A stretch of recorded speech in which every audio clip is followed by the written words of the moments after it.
Let me paint a picture for you. It's 2005, you're in the living room, and you got some chicken nuggies that your mom made for you because it's Saturday. And Saturday is Chicken Nugget Day. You're watching TV, minding your own little kid business, and oh my god, what is that? What is that on the TV? That's Ben 10, and it's coming soon. And your life is about to become infinitely more cool. Hello everyone, TheAwesomeAlan here, and today we're going to be talking about Season 1 of Ben 10 and why it's a creative goldmine. For those of you who had been living under a rock during Cartoon Network's peak, don't at me, in the mid to late 2000s and early 2010s, Ben 10 is a science fiction action-adventure cartoon where a 10-year-old boy named Ben Tennyson finds an alien device that allows him to transform into 10 different alien species. And honestly, that's all you need to know. So with that very brief setup, let's get into the good stuff.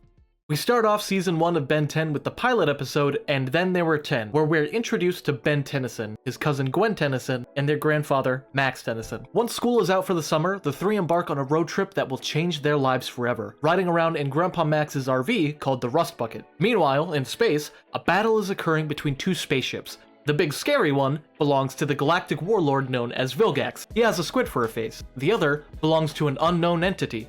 Vilgax attacks the other ship just as it releases a small orb-like pod down onto a nearby planet. That planet is Earth. Back to the Tennysons, they're making camp at Yosemite National Park. Ben is bored and finds his cousin annoying, so he goes for a walk in the woods. While on his walk, Ben sees a shooting star in the sky. Or at least, that's what he thinks it is, only for it to barrel towards him like he was the last slice of pizza at a party. Ben narrowly dodges the object as it blasts into the ground, and all that remains is a small pod. He approaches it, of course, as any curious 10-year-old would. I mean, I'm 23 and I'd probably stick my hand near it too because it looked cool. We're not very smart people when it comes to alien stuff, and you know, that's how facehuggers get you. Stay cautious when in the presence of alien objects. This has been your public service announcement. As he approaches it, the pod opens up and the Omnitrix latches itself right onto his wrist, permanently attaching itself to him. Why did it do this? Well, there is a very specific reason, but you'll find out come Season 3 of both Ben 10 and Ben 10 Alien Force. Ben desperately tries to get the device off his wrist, pulling on it, trying to pry it off with a stick, demeaning it and causing its self-confidence to falter so that it leaves by its own accord. Actually, scratch one of those, there was no stick. After failing to get it off him, he does what any sane person would do. He left it alone and immediately ran back to his grandfather and asked for help.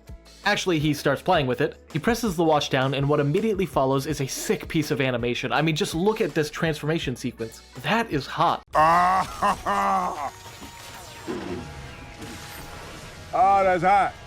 That's hot. Ben, very understandably, freaks out at his sudden transformation into a monster, but quickly gets the hang of it and begins to test out his new fire powers. Until, of course, he doesn't get the hang of it and ends up starting a massive forest fire. This alien, which Ben names Heat Blast, is an alien made out of molten rock and flame, and was one of the fan-favorite aliens during the original series run on Cartoon Network. He's also the very first alien audiences were introduced to, so he's kind of a big deal. With the forest fire raging on, Gwen and Grandpa Max come to the rescue but are shocked to find out what Ben has become, with Max suggesting confidently that Ben has turned into an alien. Real subtle there, Max. He definitely doesn't know more about this whole situation. Not a clue. He knows nothing. Above Earth, badly wounded from the fight earlier, Vilgax sends his robot drones down to the surface to search for and collect the Omnitrix. Problem is, it's now attached to a cocky 10-year-old with an inkling for violence and action. Ben tests the Omnitrix out again, this time becoming the alien Wildmutt, an orange, dog-like alien that's blind and uses his senses to see. Kind of like the alien version of Daredevil. Ben makes quick work of the drones that came after him, only for a much larger, more destructive robot to wreak havoc nearby in a populated campground. It's here where Ben really starts to mold into the hero that he'll eventually become, realizing that the drones are going for him and the Omnitrix and opting to use his new powers to save people that are now in danger because of him. Ben then transforms into Diamond Head, a hulking alien made out of super sharp crystals and my personal favorite of the franchise. So what can this guy do? I don't know, but I bet it's gonna be cool. We're gifted with an incredible action sequence where Ben becomes confident with using his watch and quickly learns how to use his aliens in new ways. And it's this quick thinking that allows him to save the day and overpower the massive robot. At the end of the episode, we get a small glimpse of another new transformation, a blue raptor-like alien with super speed named Accelerate. Yo, I'm really sorry, okay? What is wrong with you? Why are you blue? All while Vilgax plots his revenge against Ben from the depths of space. The first few episodes of Season 1 help introduce each of the new aliens, showcasing their strengths and versatility in relation to the episode's themes or villains. Episode 1 introduces us to the premise, the world, and the characters, and as the season progresses, it's clear that the entire string of episodes are building towards a confrontation between Ben and Vilgax. The episodes Washington, BC, The Kraken, and Permanent Retirement are what follow after the pilot episode and are relatively low stakes, but introduce us to some notable characters or aliens that will be prevalent as the franchise grows. In Washington, BC, we're introduced to Dr. Animo, a mad scientist who feels cheated by the world and wants everyone to believe he is a genius. Can we take that? Let's take his description.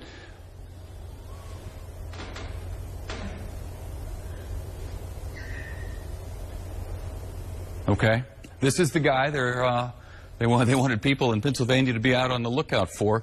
He's got a nose and some hair that goes like that, and he was wearing a hat at the time of this particular crime. He goes about this by mutating and experimenting on animals, living or dead. Again, he's a pretty low-stakes villain, but he is ever-present in the franchise and is one of Ben's most iconic villains. Try as he might, he fails every encounter with Ben, and it usually just evolves into him screaming at Ben while being put into a police squad car.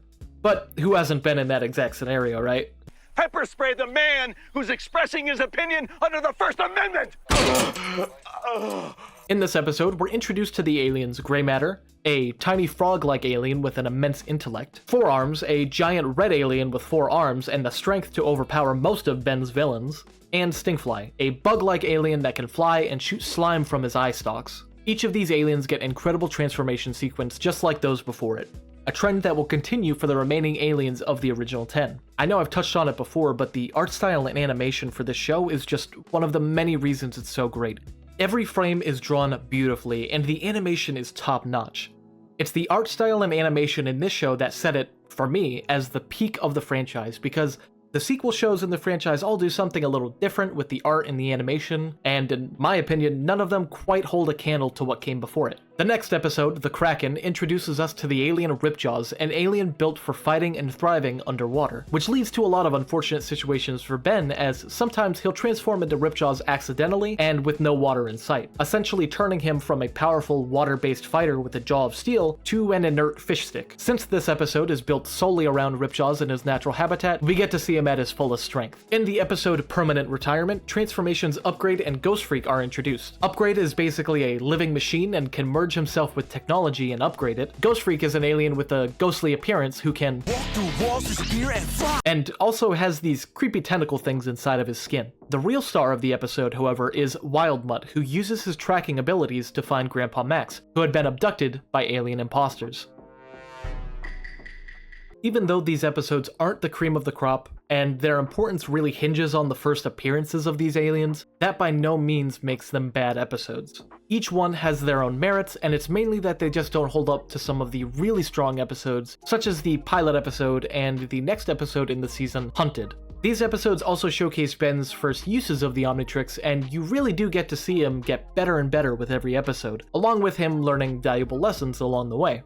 Even if by the very next episode he forgets that lesson entirely. The episode Hunted is where the world really starts to open up, and the elements established in the beginning of the show start to get fleshed out a bit more. For starters, Vilgax is slowly recovering from the battle in the pilot episode, but the drones he's been sending to Ben just aren't covering it. So he hires a group of bounty hunters to take the Omnitrix and get the job done right. Meanwhile, Ben continues to practice with his transformations with a makeshift training course, honing his skills with certain aliens and learning new techniques to fight with. While training, the 3 bounty hunters come for Ben, and they're all competing to capture Ben first and win Vilgax's favor. One of these bounty hunters, however, is revealed to be of the same species as one of Ben's transformations, Diamond Head. A Petrosapien, Tetrax is the first example in the franchise of Ben meeting one of his aliens' species, and it's an incredible moment. For Ben and the audience, these transformations were just one of a kind up until this point. It's only now that we realize that the scope is actually much larger, and that these aliens do actually exist out in the universe. Even if that was a given, we hadn't seen any actual proof up until this point.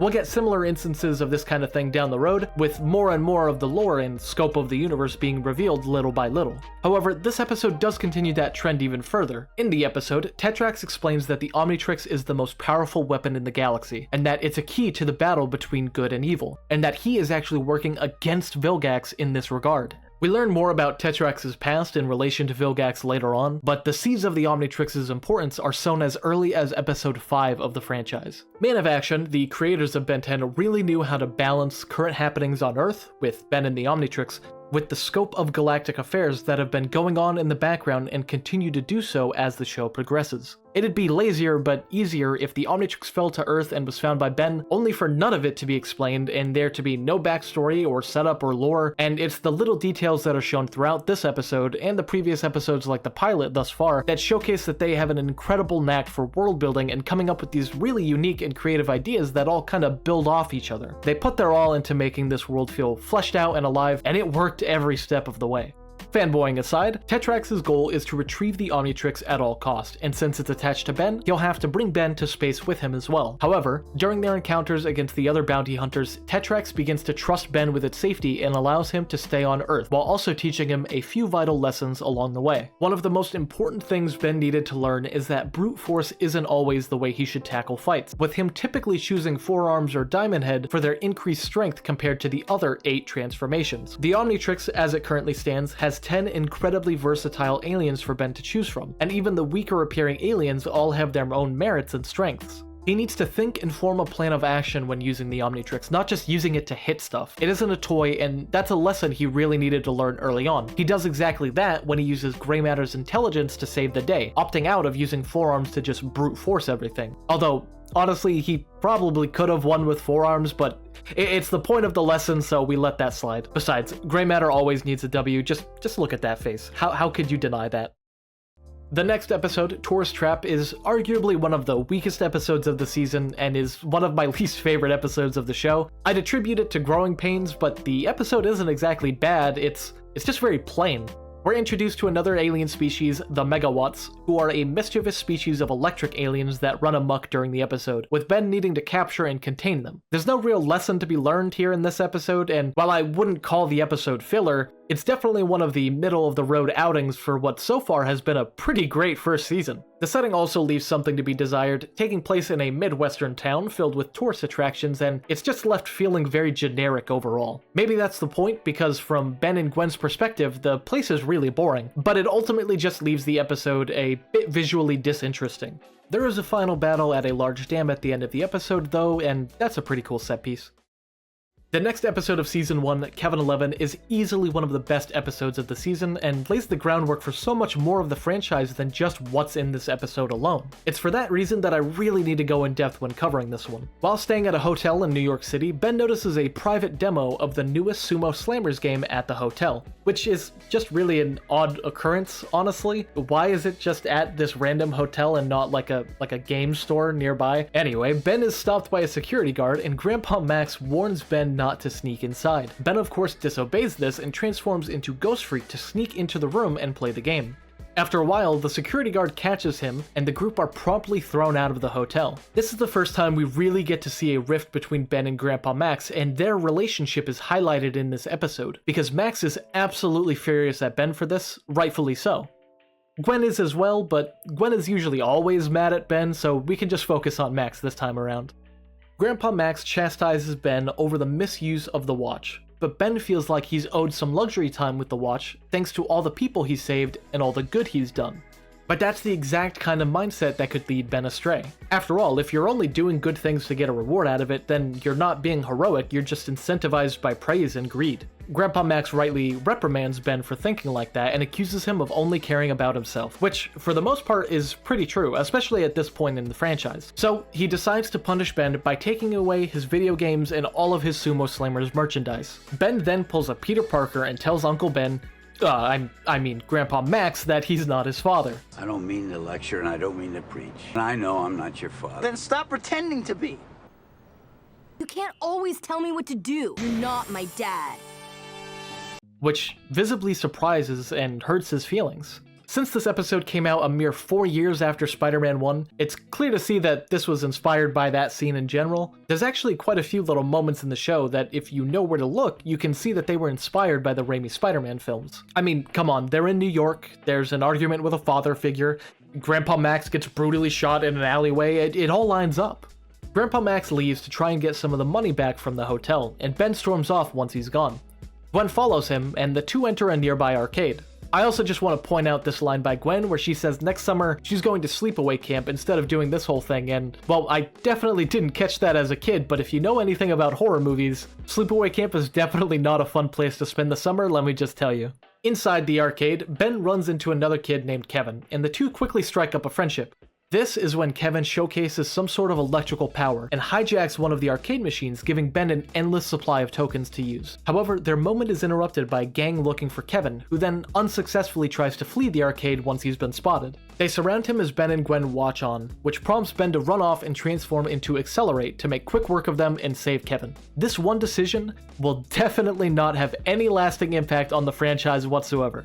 Once they leave the arcade, Ben keeps his identity secret, but tells Kevin that he actually knows Accelerate and that they're friends. Gwen tries to keep Ben away from Kevin because she can clearly tell that he's nothing but trouble and a bad influence, and knowing that Gwen really likes to stick to her guns, this opinion of Kevin will surely never change in the future. It doesn't work, however, and Ben brushes Gwen off as he and Kevin take a stroll through New York.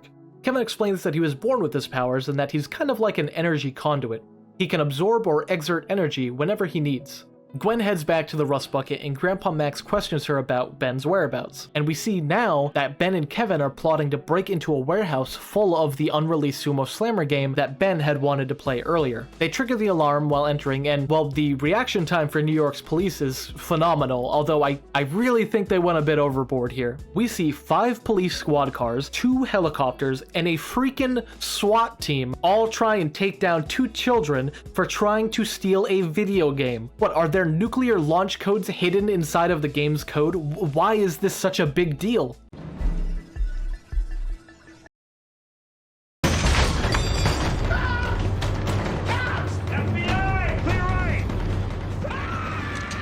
With nowhere to run, Ben reveals his secret to Kevin and transforms into Stingfly, allowing them to both escape. The two lose the armed legion that were trying to capture them and make their way to an underground subway as Kevin tries to tell Ben that with their powers combined, they could get away with anything they wanted to and would be unstoppable, something Ben is drawn towards after his argument with Grandpa Max earlier, as he feels very pressured by him. The key divergence is made when Kevin suggests robbing a money train by having it crash into a passenger train, where people will absolutely die and get hurt in the process. Ben protests against this and their rivalry truly begins. Stop acting like you know the way ahead, like you know the rules. There are no rules, man. We're lost. Ben transforms into Heat Blast to try and stop Kevin as the two begin fighting, but Kevin does something actually pretty smart and absorbs the DNA from Heat Blast, becoming a half-human, half-pyronite hybrid. It's here that we see Kevin's powers branching out from just being able to absorb energy to also being able to absorb DNA as well. With Kevin's newfound fire powers, he sabotages the train rails and distracts Ben in the process, just as he leaves to get revenge on the gang shown earlier. Ben eventually saves the train, and Gwen and Grandpa Max finally catch up to him. How did they find him in New York City with a population of 8 million in 2006? Plot reasons. That's how. The answer will always be plot reasons. Grandpa Max reprimands Ben for not listening to him and causing all of this trouble, with Ben actually letting it sink in this time. Thanks to information that Kevin gave him earlier, Ben knows exactly where the gang's hideout is located, so the group head there and find Kevin causing chaos with Heat Blast's fire powers. Ben arrives as Forearms just as Kevin begins to revert to his normal form, which tells us that even though he did absorb Heat Blast's DNA, it didn't last forever and he quickly ran out of his powers. Fortunately for Kevin, Ben isn't the brightest and allows Kevin to come into physical contact with himself, so Kevin's able to absorb Forearms' DNA and actually put up a fight against Ben. After defeating Kevin, he surrenders just as the Omnitrix times out. Ben then offers Kevin a second chance, something that is actually very telling of his character as a person. Ben's made all of these bad decisions, but at the end of the day, he's a good kid. The lessons that Grandpa Max had been teaching him have really sunk in, and he wants Kevin to be able to turn his life around as well. He extends his hand out and offers Kevin an opportunity to join them. Kevin accepts, and they all become best friends forever. Actually, Kevin, seizing the opportunity, grabs Ben and tries to steal the Omnitrix from him. I knew it couldn't have been that easy. However, in a sort of act of self-defense, the Omnitrix emits a large feedback blast of energy that throws Kevin back and causes his Forearms' DNA to vanish. Kevin runs off after this, and he was never seen again. As the group leaves New York, things don't exactly leave on a happy note. Grandpa Max hasn't immediately forgiven Ben for everything he's done and tells him that he'll need to earn his trust back. I'm actually really glad that the writers didn't just shoehorn in a happy ending where Max forgives Ben and all of Ben's misdeeds are forgiven. Here, we actually get to see Ben simmer with the consequences of his actions and the realization that he's disappointed someone that he loves and cares about deeply. To make matters worse, Kevin is actually seen again after he was never seen again, and it appears that he has actually absorbed the energy of the Omnitrix during his contact with it through the energy blast. He now showcases that he still does have some of the powers from the Omnitrix, and he demonstrates that by using Heat Blast's power once again. This is actually one of the few episodes this season that actually ends on a cliffhanger, so you just know we'll be seeing more of Kevin in the future. And I'm all here for it, because Kevin's introduction in this episode was phenomenal, and his powers are a perfect match against Ben's. If Vilgax is the true arch-nemesis of Ben, then up until a certain point, Kevin is the true rival of Ben, and their encounters later on in the series only get bigger and better from here.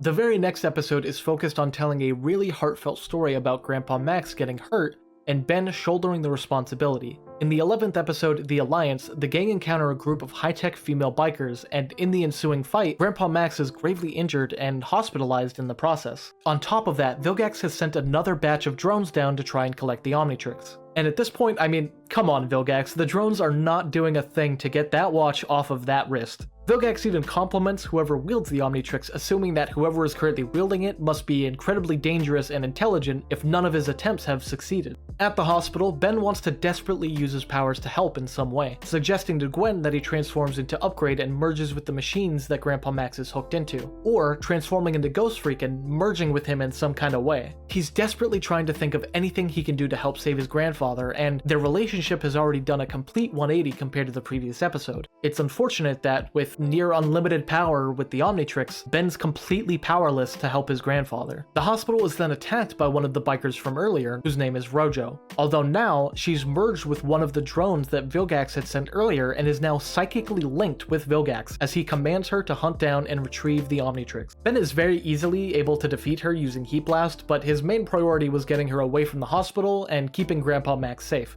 With Grandpa Max now awake, Ben begins to tell him and Gwen that it's too dangerous for him to be around them, and that with the Omnitrix on his wrist, none of his loved ones will be safe. Later that night, while they're both asleep, Ben actually attempts to run away, leaving a note behind telling them that he doesn't want to put them in danger anymore and that this is for the best. This is something he's fully dedicated to doing until he hears from a nearby radio that Rojo is causing havoc in the town nearby, and even though she's simply luring Ben to her, he can't let innocent people get hurt. Ben's character development in this episode is incredible, and even though it's an entire show away, it's episodes like this that really create a strong transition into the teenage Ben we see in Ben 10 Alien Force, someone who's incredibly responsible, mature, and a strong leader. During his final encounter with Rojo, Ben transforms into Upgrade and merges with her machine half to try and turn her back to normal and depower her. It's in this act, however, that a link is established between Ben and Vilgax himself, with Ben learning about Vilgax for the very first time in the show as he appears as an image within his mind. Vilgax delivers a warning to Ben, telling him that he will destroy him and retrieve the Omnitrix when he does. After this warning, Ben snaps back to the fight and successfully depowers Rojo. With Grandpa Max now able to walk, he leaves the hospital and the group prepare to head back onto the road. Ben then begins to explain the vision that he saw to Gwen and Grandpa Max, and he describes Vilgax's appearance. It's in this moment that Grandpa Max himself looks visibly frightened, something that Ben notices, but Grandpa Max quickly dismisses. If you start putting the pieces together, you see that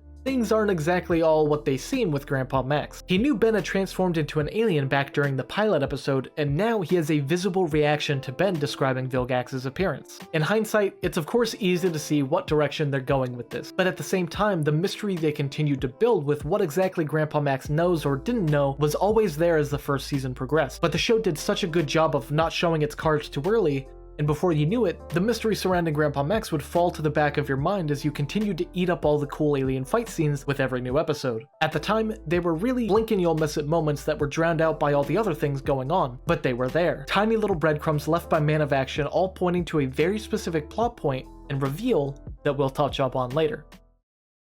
The next set of episodes really start to build on Ben's rogues gallery, with nearly every episode moving forward introducing a set of characters that will continue to appear throughout the franchise. In the episode Last Laugh, we're introduced to a vampire zombie clown named Zombozo that feeds on the emotions of others to keep himself and his powers rejuvenated. At this point in the franchise, emotional vampire was a very accurate description for him, although in later appearances he really starts to turn into a few different things. His henchmen, the Circus Trio, are a group of circus freaks with various types of powers that all serve Zombozo and are his hired muscle and lackeys. We get a strong showing of Ghost Freak in this episode, with Ben transforming into and using him to defeat Zombozo, seemingly once and for all.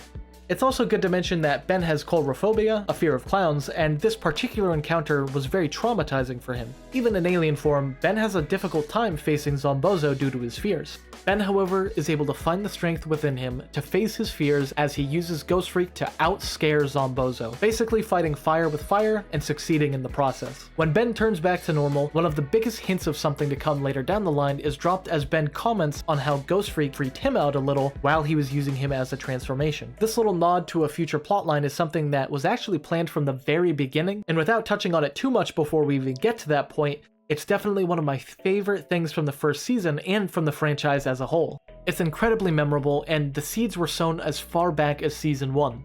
The writing and world building here is just insane, and the writers have an incredible talent for sprinkling little plot seeds throughout multiple, seemingly irrelevant episodes that come full circle down the line and grow into fully fleshed out plot lines and ideas in the end. The next episode, Lucky Girl, introduces us to Hex, a powerful sorcerer who uses magic and sorcery to commit crimes in his quest to gain more power. In this episode, our focus actually shifts from Ben to Gwen, as this is an episode where Gwen finally gets to step out of the sidelines for once and be a hero in her own right. Gwen attempts to steal a magical spellbook, and in the process of fighting with Ben, loses 1 out of 5 of his artifacts called the Charms of Pazel. Gwen finds the charm after the battle and begins using it. With it, she gains powers of incredible luck and adopts the name Lucky Girl. It's with these newfound powers that Gwen is able to defeat Hex as he reappears later, seeking to reclaim the charm for himself, but only at the cost of the artifact that gave her the powers in the first place. Gwen was able to take all of the charms from Hex and then contemplates using all of their power for herself. In the end, however, she destroys all of the charms in order to prevent Hex, or anyone, from using them again. While this decision is totally in character, in hindsight I feel like it's one of the things that the writers actually regret. Gwen with powers is a really good shakeup to the dynamic thus far, and her losing out on them so quickly as she gained them is pretty unfortunate. I think they realized this though, because not long after this episode they semi-retconned the total destruction of the charms and found a way for Gwen to get her powers back. Still, for the time being, it was really great to see Gwen in the spotlight for once, and prove that if she had powers, she'd be just as capable in a fight as Ben sometimes. In the episode A Small Problem, we get a really unique scenario featuring gray matter, where Ben is actually trapped as gray matter due to a glitch or malfunction of some kind, which then forces him to spend the entire episode as him. In the episode, we're also introduced to the Forever Knights, a medieval-inspired secret organization that hunts alien technology and studies alien activity on the planet. Through a series of unfortunate events, Ben, as Grey Matter, becomes captured by an alien fanatic who then delivers him straight to the Forever Knights, who intend immediately on experimenting on him. I can break these cuffs. You can't break those cuffs. Once Grandpa Max and Gwen are able to rescue him and escape from the Forever Knights castle, it's revealed that the leader of the Forever Knights, Enoch, has now ordered his men to find out everything they can about Ben, Gwen, and Grandpa Max, setting up many future encounters between them. This episode is definitely a fun one, and the concept of Ben being trapped in an alien form is something that rarely occurs in the franchise, especially in this specific way. I also believe that this is the first and only time a single alien is used by itself in an episode. I could be wrong about that, but this episode is really the only notable one that comes to mind, and it nails the idea, so feel free to correct me if I'm wrong about that. The penultimate episode, Side Effects, is probably one of my least favorite episodes of the season, along with Tourist Trap. But this is mainly because of the villain. We only see him one other time after this episode in the entire franchise, and he looks radically different in his next appearance. On top of that, he's just not a very notable or powerful villain, and controlling bugs is creepy, but not really putting anyone in danger. The real appeal of this episode is that we get to see another wacky situation with the Omnitrix doing something different, and this time it's when Ben gets sick with a cold. Because Ben is sick, his aliens become sick, and we see some gross side effects because of it. For Wildmutt, his senses are incredibly diminished and clogged up, rendering him practically fully blind. For Forearms, he grows these really gross and smelly hives all over his body. The only alien with side effects that are arguably really beneficial is Heat Blast, because his powers become the complete opposite of his normal self, and he becomes an ice-powered alien this time around. For future aliens' sake, I'll just say that ice powers are always cool. Unfortunately, we never get to see anything like this again in the franchise, so this is just one of the many ideas that fell on the cutting room floor moving forward, but it's still really cool in isolation. We've reached the finale of Season 1, and things end with an incredible bang. The entire season had been leading up to this since that very first episode, and it pays off in full. In his ship, the Chimeran Hammer, Vilgax's wounds have finally recovered, and with cybernetic enhancements to boot, he's finally ready to take Ben on himself after multiple failed attempts by his underlings. Fine. I'll do it myself.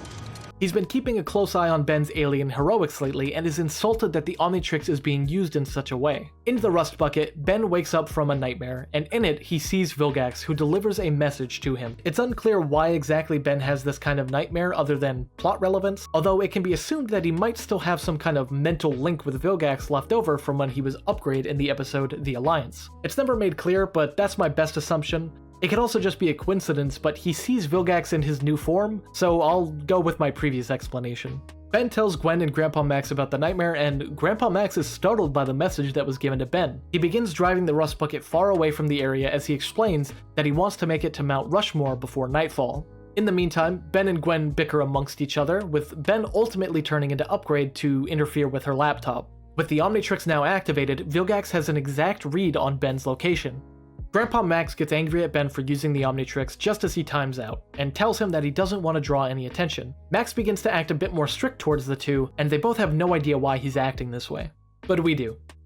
We do.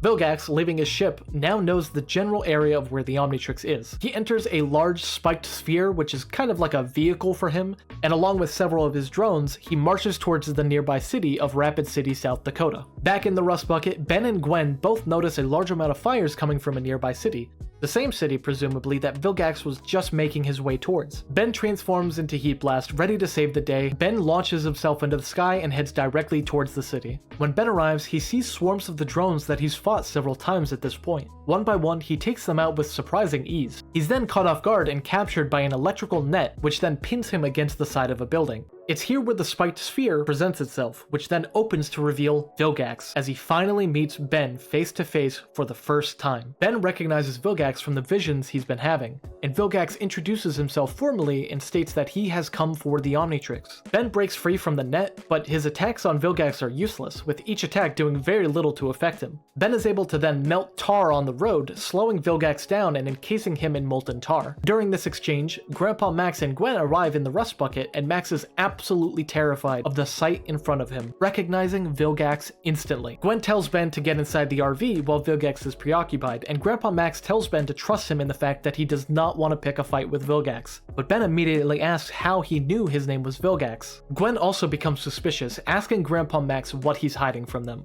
Before the conversation can continue, more drones appear and begin attacking the rust bucket. Ben transforms into Stingfly to battle the drones against Grandpa Max's wishes. Flying out of the RV, he easily defeats the two drones, but is quickly grabbed by Vilgax, who had been watching nearby. Hanging on by Stingfly's tail, Vilgax demands that he gives him the Omnitrix. Instead of helping Ben, Grandpa Max continues to make his way to Mount Rushmore, which really starts to freak Gwen out.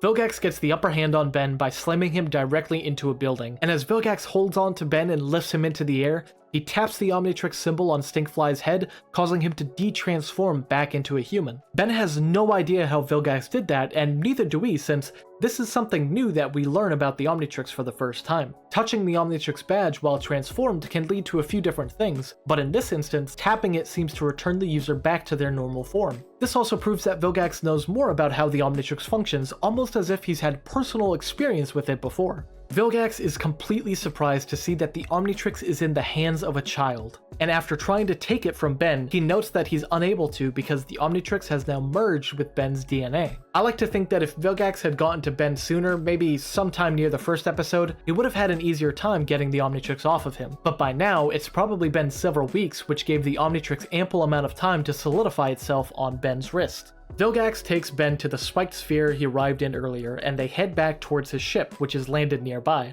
At Mount Rushmore, Grandpa Max presses a secret button that he has in the rust bucket, which opens up a large elevator underneath and brings him and Gwen down into the mountain itself. The elevator is long, going down multiple stories, all leading to a massive underground facility built entirely within the mountain. Hosting a large array of storage containers, Grandpa Max equips himself with high-tech alien gadgets and weaponry, all while Gwen has finally had enough and starts demanding answers. She asks how Grandpa Max knows the alien that's after Ben. Grandpa Max explains that he isn't just a normal plumber, the occupation he and his family believed he had for most of his life before retirement, but more details on that later. Vilgax chastises Ben for using the Omnitrix as a toy, but Ben fights back, stating that he's helped a lot of people with it. It's here where the words of Tetrax come into play again, with Vilgax explaining that Ben holds the key to an ancient power struggle that's beyond Ben's comprehension. Vilgax plans to equip an entire army with the Omnitrix, intent on ruling the universe in his image. On top of stealing the Omnitrix, Vilgax also intends on destroying Earth once and for all, coinciding with the fact that Grandpa Max clearly has history with him and that Vilgax has been on the planet before.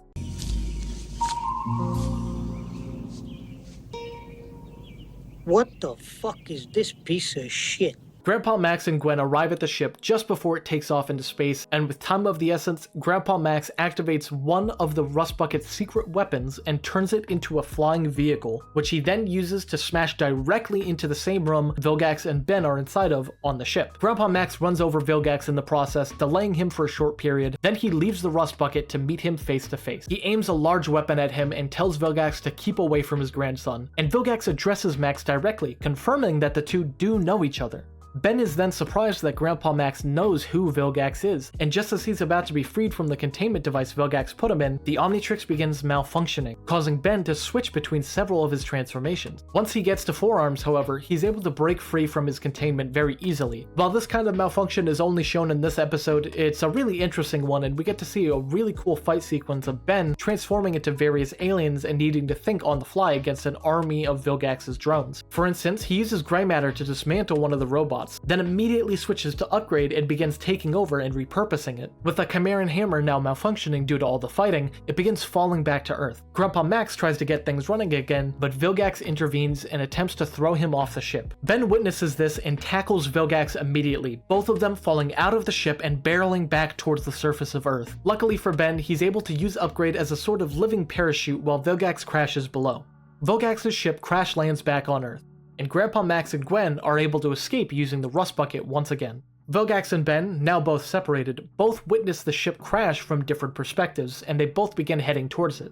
Unfortunately, Vilgax gets there first, and he is able to grab a hold of Grandpa Max and Gwen, using them as hostages in exchange for the Omnitrix. Ben surrenders himself immediately, showing that no matter what, the lives of his family are much more important to him than the unlimited power that the Omnitrix can give him. Vilgax returns to the ship with Ben, but Grandpa Max warns against this, warning him to not go back inside. As the ship takes off into the air once again, Vilgax realizes that Grandpa Max had initiated the self-destruct sequence and begins to frantically try and turn it off. Ben, using equipment that was left behind from the earlier fight, blasts Vilgax and begins to run for the exit. We get a one-of-a-kind transformation sequence involving Heat Blast, with the transformation occurring in real time during the scene, rather than having a dedicated transformation cutaway. We won't see these kind of sequences happen again until Ben 10 Omniverse, but none of them in that show quite compare to this one in that particular way anyway. Ben leaps out of the Chimeran hammer and glides back down to Earth as Heat Blast, reuniting with Grandpa Max and Gwen as they all sit and watch Vilgax's ship explode in the sky.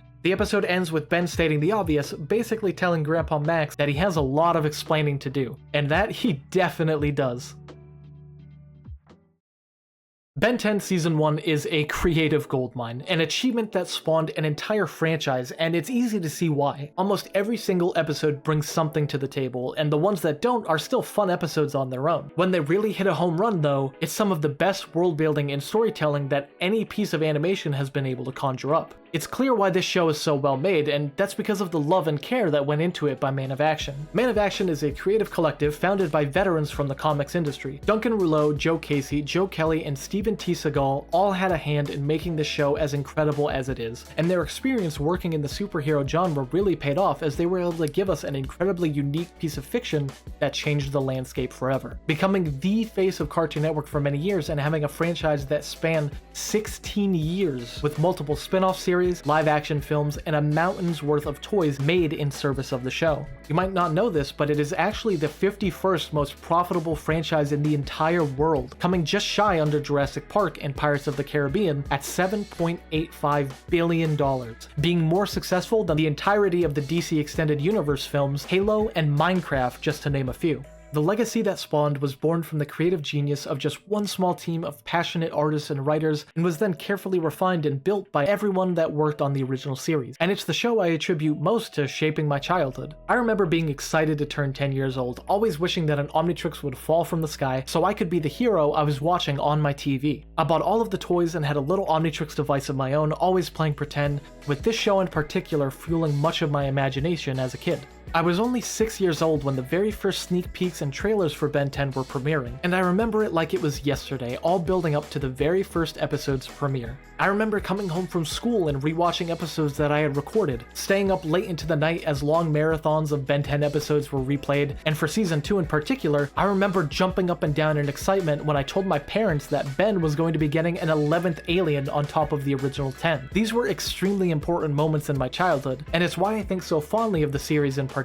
Going back and rewatching these episodes for this video, it still really holds up extremely well. If you haven't seen the original series and are just coming across this video by chance, I highly recommend going back and giving it a shot. It really is a show that can be watched and enjoyed by any age, and there's a great sense of maturity and care given to the lessons that characters like Grandpa Max try and teach Ben. Everything from the mystery surrounding the Omnitrix to the alien designs to the characterization of all these characters and villains to the really unique stories and ideas that all stem from the power of the Omnitrix. It's all just incredible. I highly recommend it, and I give season 1 of Ben 10 an 8.5 out of 10. I've also ranked the episodes here in order from best to worst in my opinion for those interested, just to see how they fare against each other. Now, I turn the discussion back to you all. Leave a comment down below if you also grew up with the original series when it aired, or if you tuned in later down the line. Also, let me know if you disagree with any of these rankings or opinions on the episodes in general, or if you agree with me. Opinions are opinions, and there's no wrong answers.